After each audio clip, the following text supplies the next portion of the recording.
Gracias, presidente. María Berza, de la agencia AP. Quería hacerle dos preguntas. La primera sobre migración. Según los datos del INAMI, el año pasado detectaron aquí en México el récord del que ya se ha hablado mucho de migrantes irregulares, en situación irregular. Eran como 780.000 los que estaban en México.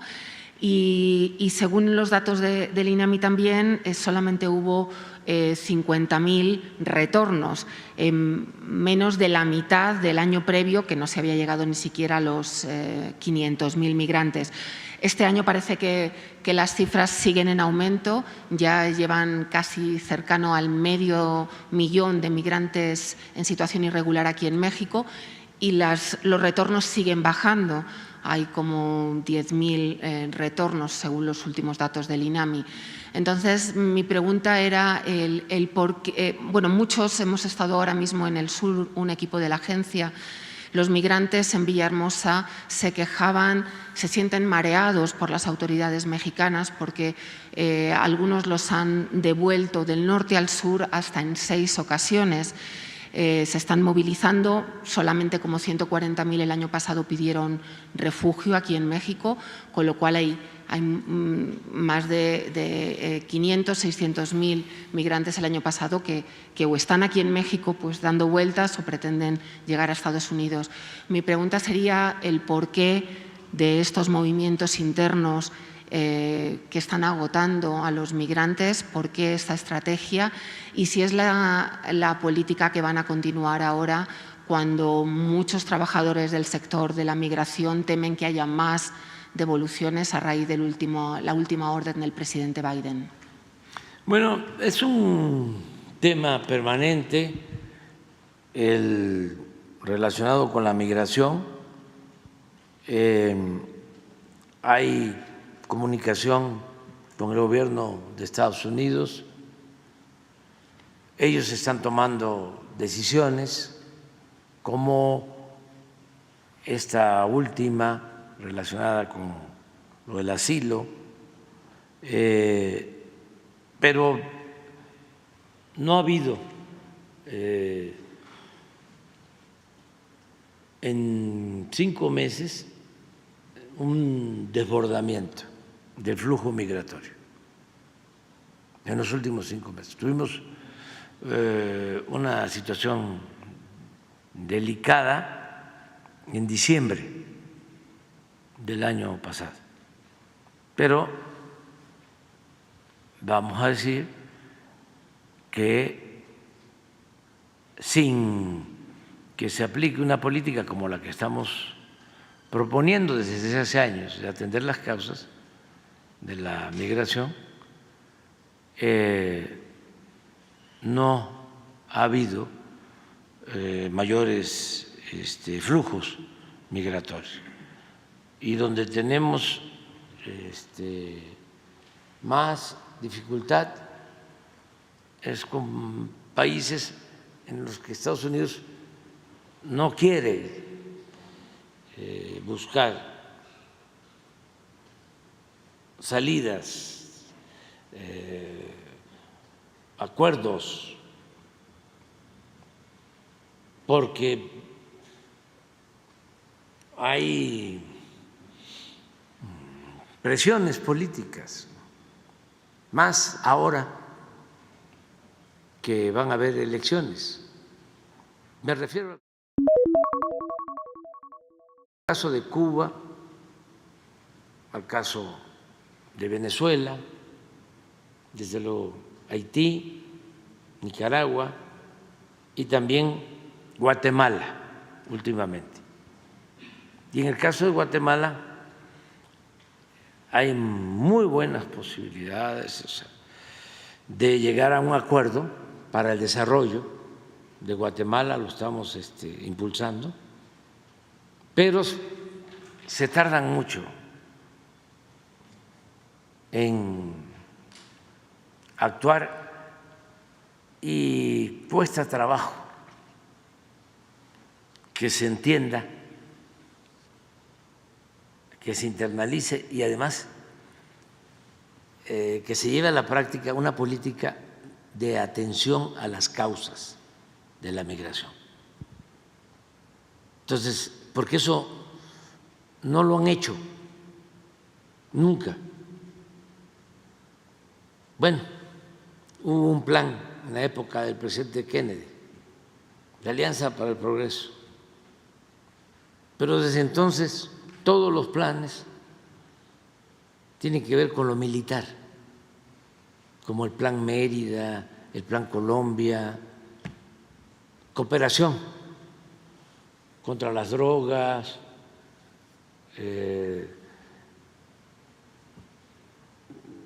contra el crimen, pero en el tema migratorio solo ha sido contención, muros, amenazas de mano dura, militarización de fronteras, leyes más severas, pero no quieren, se les complica atender las causas. Nosotros estamos proponiendo ahora, hay un proyecto, dos, que ayudaría muchísimo, el que se le diera continuidad al Tren Maya de Chetumal a Belice, de Belice a Flores, a Guatemala. Serían como 500 kilómetros. Pero eso significaría darle trabajo como a 100,000 personas. Y el otro proyecto, el tren de Tapachula, de Ciudad Hidalgo, a Guatemala. 50,000 empleos.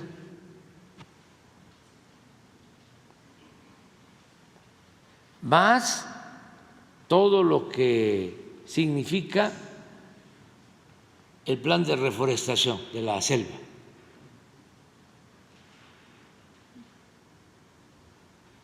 Pero no hay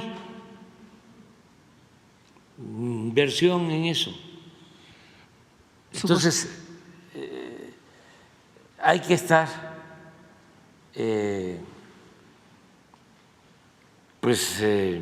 atendiendo a los migrantes, cuidando que no se les violen sus derechos humanos. Ayer, por ejemplo, liberamos a unos migrantes secuestrados en el norte.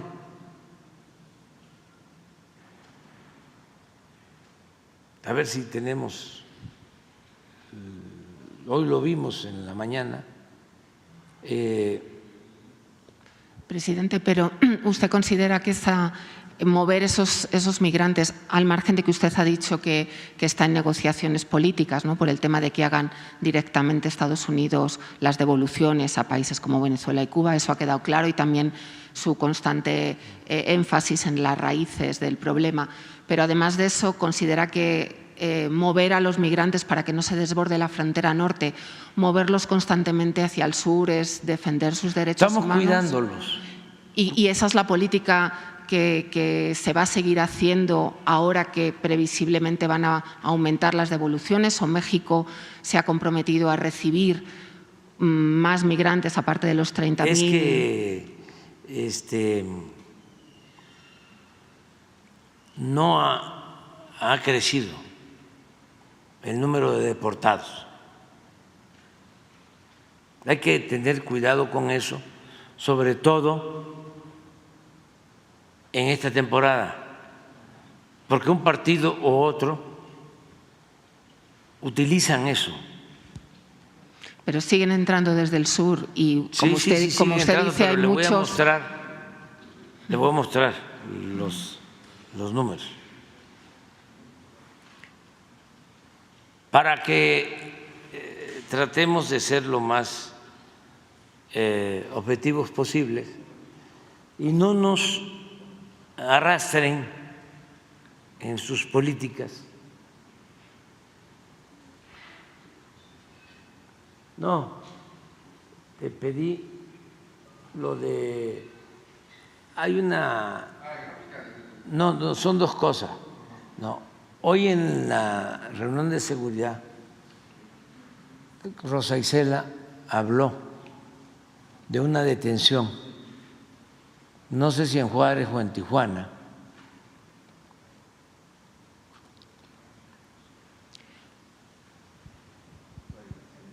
si me permite, presidente, mientras buscan el dato, sí, una aclaración. Esa es una, y buscas también la de en Ciudad Juárez, y busca también el comportamiento de la migración. Sí, lo tenemos. Que por cierto bajó el fin de semana 25%. Sí, reporte. pero… Un último detalle en este punto mientras se encuentran eso, si me permite, presidente.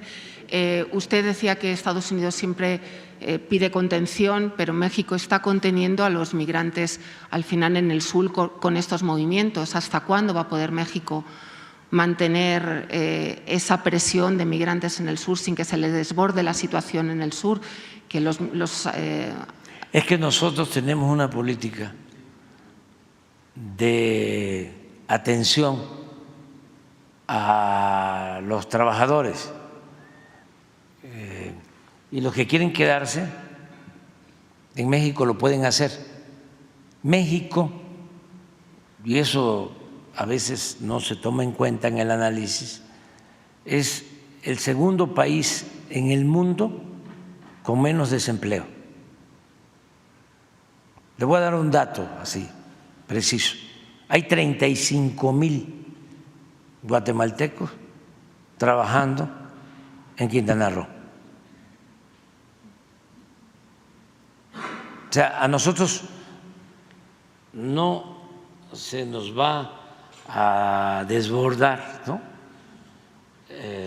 Tenemos que cuidarlo, desde luego, porque tenemos cortinas para el desarrollo. Estamos, por ejemplo, impulsando todo el istmo, toda la franja del istmo.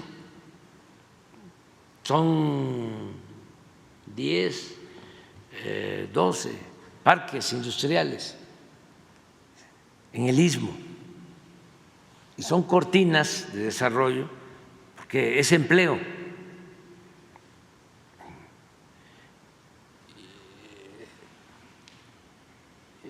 Esto es lo que nos preocupa y nos ocupa. Esta es una tarjeta de hoy, en la mañana. Ciudad Juárez, en el marco de los trabajos coordinados del ETI, es un equipo que tenemos especial. Elementos del Ejército Mexicano, Guardia Nacional, CONACE, Fiscalía General de la República y de la Fiscalía del Estado, en coordinación con la CNI, catearon un inmueble deteniendo a 3 integrantes de una célula delictiva afín a una organización criminal dedicada al narcomenudeo, secuestro y tráfico de personas. Además, liberaron a 15 personas secuestradas, 3 de nacionalidad ecuatoriana, una de ellas menor de edad, 8 de Guatemala, una de ellas menor de edad y 4 de nacionalidad mexicana. O sea,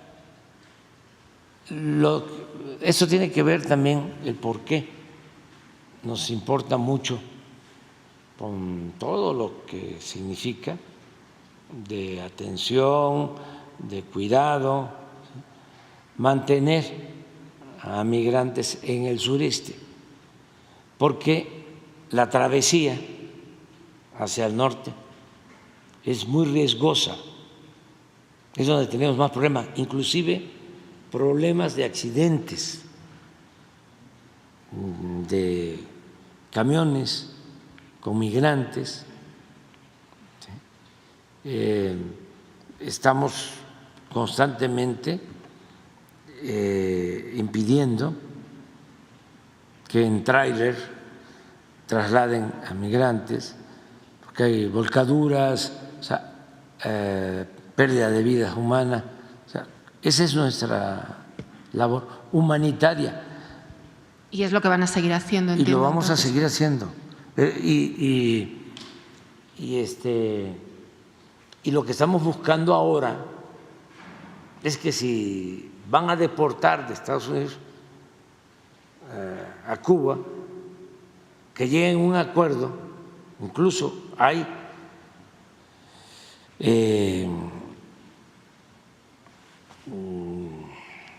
buena voluntad de parte del gobierno cubano para que pueda haber un traslado respetuoso, cuidadoso a Cuba desde Estados Unidos. ¿Y por qué entonces, pero como no quieren el diálogo, la relación bilateral, entonces nosotros intervenimos, estamos convenciendo a las partes. Es un trabajo que lo hacemos además con mucho gusto porque se trata pues de nuestros hermanos cubanos.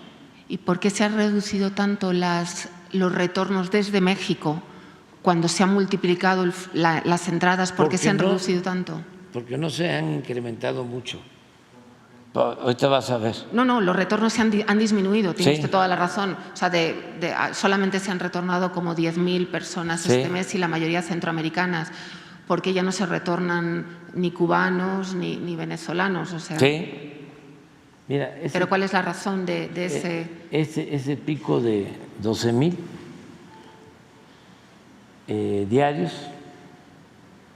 Nos produjo una crisis.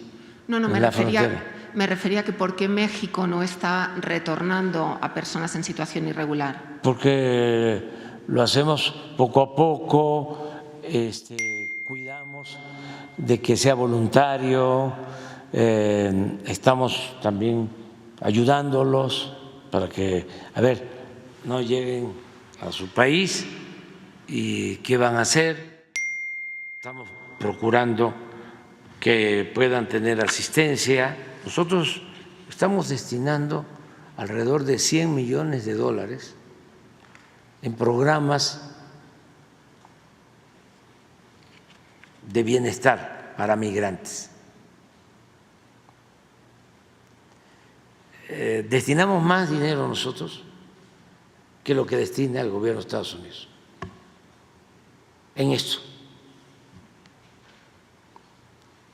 Ellos tienen, y es un cuestionamiento fraterno, respetuoso, porque tanto con el presidente Trump como con el presidente Biden nos hemos entendido y hay muy buena relación.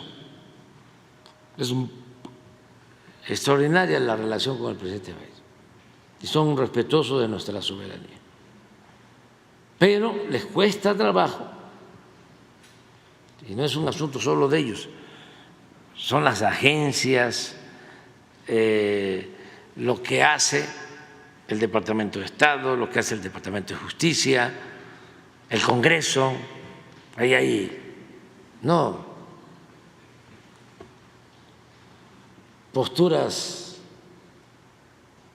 que no son serias, pues, para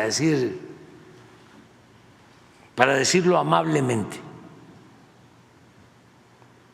Entonces,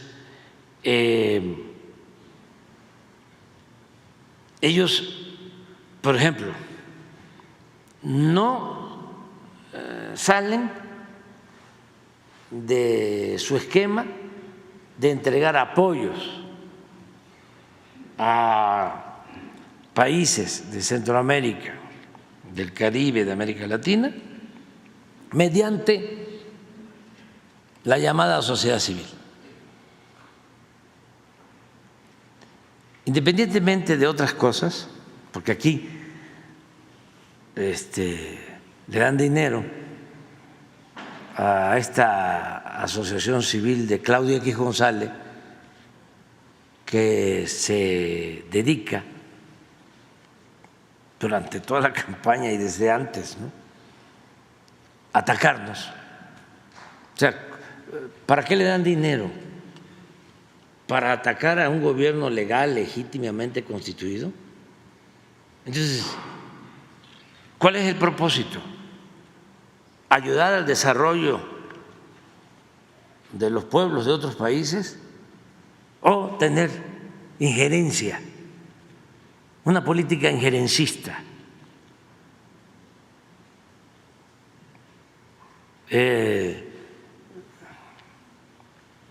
Tendenciosa.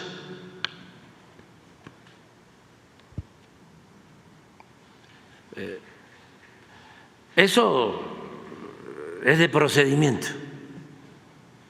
Pero eso mismo hacen en Guatemala, eso mismo hacen en Ecuador y en todos lados.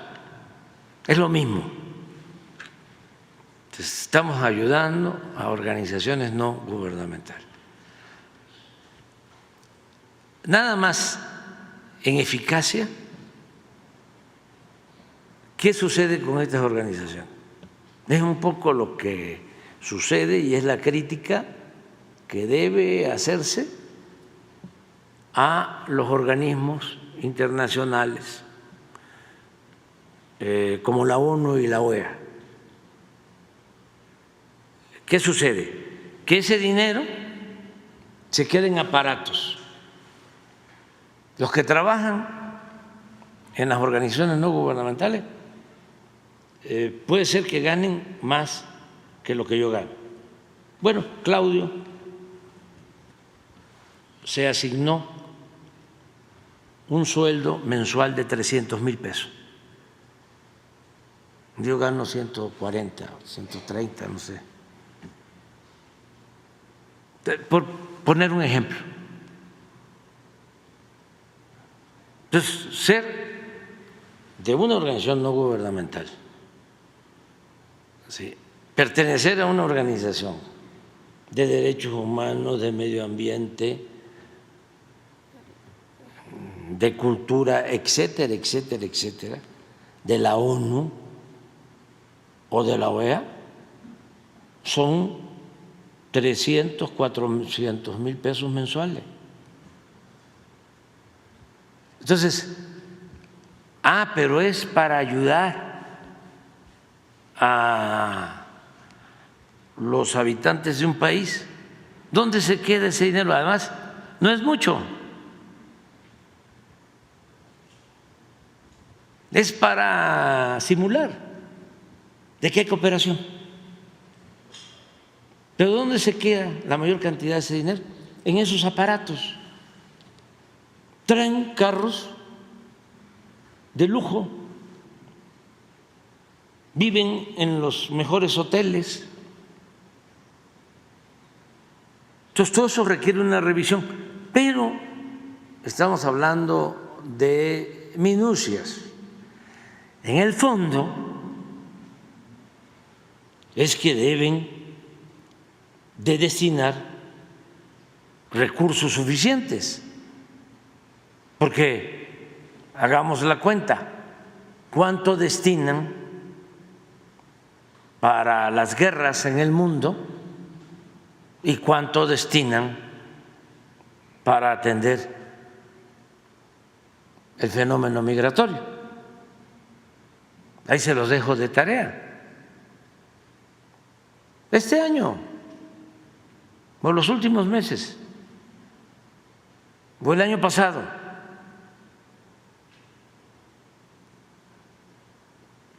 entonces estamos trabajando sin querer afectar nuestras relaciones para convencer, persuadir de que eso es lo mejor para todos. Es como aquí, aprovechando, que los de mero arriba, que ya muchos ya tienen una actitud distinta, ¿no?, a la que tenían hace 6 años, Ya se dieron cuenta que nos va bien a todos los mexicanos si no hay corrupción. O sea que cuando la milpa se da bien, alcanza hasta para el pájaro.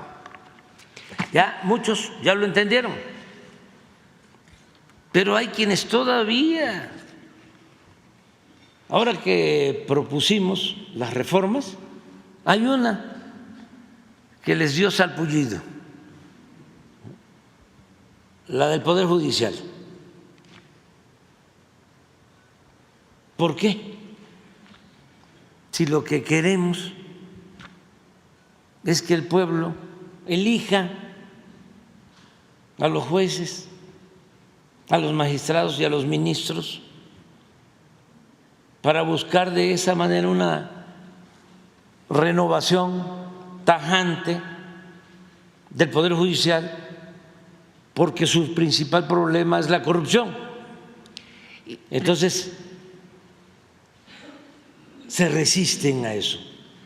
Cuando eso es conveniente para todos, para ellos mismos. Ah, no, pero ellos quieren tener el privilegio de mandar en el Poder Judicial y tener 1 o 2 ministros como empleados. Precisamente sobre esto, presidente, la última pregunta era si en la reunión con Claudia Sheinbaum, usted ha hablado hace un momento de que tienen que hablar de prioridades. ¿Le va a pedir a Claudia Sheinbaum que intente agilizar todas estas reformas constitucionales antes de que usted salga, la traspase el poder en el mes de septiembre? No, porque yo respeto mucho a Claudia y le tengo mucha confianza. Nada más que la gente votó desde luego por los candidatos, de manera muy especial por ella, porque es una mujer excepcional, es lo mejor que le pudo haber pasado a México en este tiempo. Va a gobernar una mujer preparada, pero muy preparada. ¿Qué cosa estaba yo viendo? A ver si es cierto. Hay porque la gente no conoce esto, no se difunden estas cosas, no porque no quiera, sino porque todavía se esconde mucha información. No se garantiza el derecho a la información. Pero hay un cartel donde está Claudia cuando el tratado del periódico. Pero es ella Sí. con una cara. Cuando era estudiante de la Universidad de Stanford. Ponla, porque Democracia. fíjense, pero es en Stanford, ¿no? La universidad.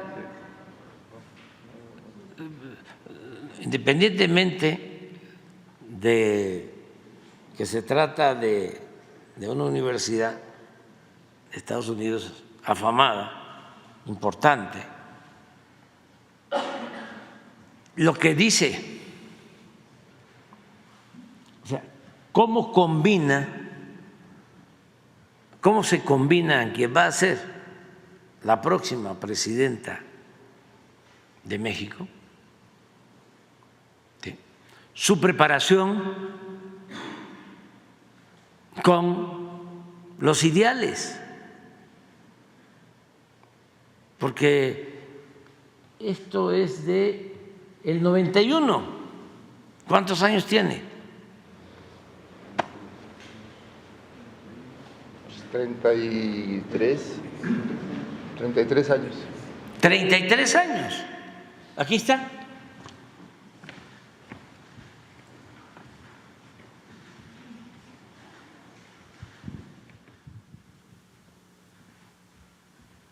En Stanford.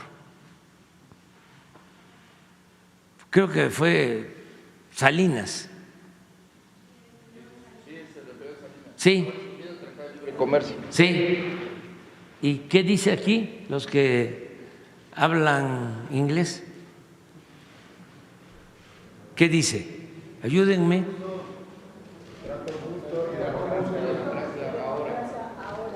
Trato justo y democracia ahora. Tratado justo y democracia ahora. Coloquialmente, como se diría en mi tierra, La dictadura perfecta.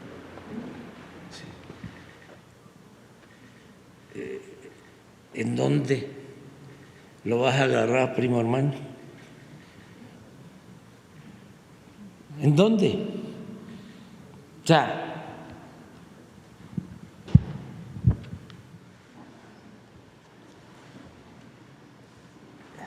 esto es. Entonces, ¿qué voy yo a pedirle?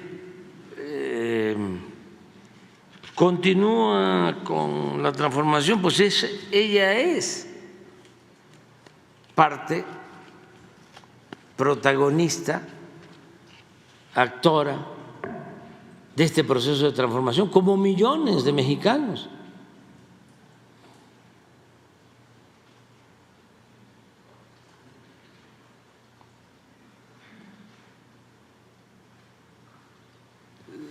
De siempre. Y que les quede claro a nuestros adversarios,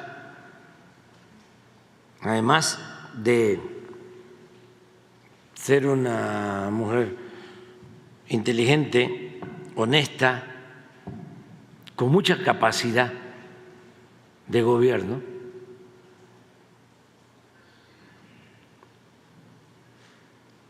ella tiene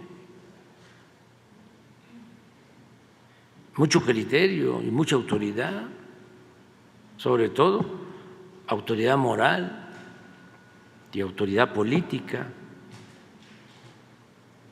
Además, para los que andan ahí como Carmen Aristegui, que dice que Claudia es una copia, ¿no?, del presidente. Una falta de respeto, pero lamentable, aunque también es importante que todo esto se exprese, se manifieste, porque yo desde el principio dije, hay mucha simulación en comunicadores, en intelectuales, en periodistas, supuestamente independientes de la sociedad civil, centristas, que no tomaban partido. Y ahora, pues fuera máscaras.